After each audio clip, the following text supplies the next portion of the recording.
સુરત શહેરમાં સારોલીમાં આવેલા અંબાબા કોલેજ કેમ્પસમાં નેશનલ સ્પોર્ટ ડે નિમિત્તે ઝોન 1 પોલીસ દ્વારા અલગ અલગ રમત સ્પર્ધા યોજાઈ। સારોલી, લસકાણા, સરથાણા, પૂના, કાપોદ્રા, વરાછા પોલીસ સ્ટેશનમાં કર્મચારીઓ, હોમગાર્ડ સ્કૂલના બાળકોએ ભાગ લીધો। સેક્ટર 1 વાબાંગ ઝમીર, ઝોન 1ના ડીસીપી, એસીપી, પીઆઈ સહિત અંબાબા કોલેજના ટ્રસ્ટી ઉપસ્થિત રહ્યા હતા। અલગ અલગ રમતની સ્પર્ધા યોજાઈ હતી। વિજેતા ટીમને ટ્રોફી અને સર્ટિફિકેટ આપી સન્માનિત કરવામાં આવ્યા હતા।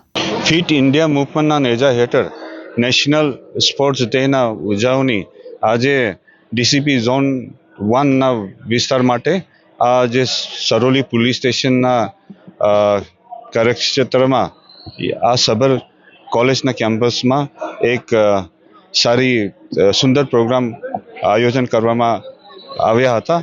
આ પ્રોગ્રામમાં અલગ અલગ રમતના જે સ્પર્ધા ઉજવવામાં આવ્યા હતા, જેમાં વોલીબોલ, રસ્સાખેંચ અને બાળકો માટે ચિલ્ડ્રન્સ ગેમના ઓર્ગેનાઇઝ કરવામાં આવ્યું। એમાં પબ્લિકના ટીમ, મહિલા સમિતિના ટીમ, પોલીસના ટીમ, હોમગાર્ડ્સના ટીમ અને